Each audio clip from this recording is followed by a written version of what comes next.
गांव के किनारे एक पुरानी हवेली थी। लोग कहते थे कि वहां एक भूतनी रहती है जो सफ़ेद साड़ी में हर रात हवेली के गलियारों में घूमती है। कोई भी उस हवेली के पास रात को जाने की हिम्मत नहीं करता था। एक दिन गांव के साहसी युवक रवि ने तय किया कि वह इस रहस्य को सुलझाएगा।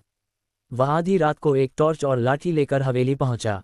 हवेली के दरवाजे पर लगा ताला टूटा हुआ था और अंदर गुप्त अंधेरा था। जैसे ही वह अंदर गया, एक ठंडी हवा का झोंका महसूस हुआ। दीवारों पर धूल और मकड़ी के जाले थे। अचानक उसे सीढ़ियों पर किसी के कदमों की आहट सुनाई दी। वह चौकन्ना होकर उधर बढ़ा। सीढ़ियों के ऊपर एक कमरा था जिसकी खिड़की हवा में बार बार खुल और बंद हो रही थी। उसने हिम्मत जुटाकर दरवाजा खोला। कमरे के बीचों बीच एक पुरानी पेंटिंग रखी थी। उस पेंटिंग में एक महिला सफ़ेद साड़ी में खड़ी थी और उसकी आंखें एकदम डरावनी थीं।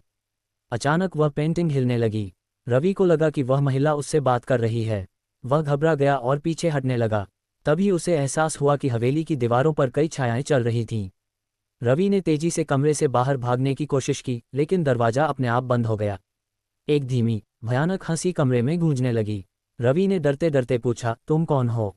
आवाज आई, ये हवेली मेरी है। जिसने इसे बेचने की कोशिश की, मैंने उसे सजा दी। अब तुम्हारी बारी है। रवि ने माफी मांगी और कहा कि वह कभी वापस नहीं आएगा। तभी दरवाजा अपने आप खुल गया। वह बाहर भागा और गांव वालों को सब कुछ बताया।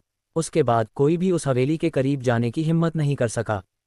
कहते हैं वह भूतनी आज भी अपनी हवेली की रखवाली करती है। संदेश: भूतों की कहानियां हमें डराने के साथ साथ यह भी सिखाती हैं कि हर जगह अपनी सीमा और सम्मान बनाए रखना चाहिए। क्या आपको ऐसी और कहानी सुननी है?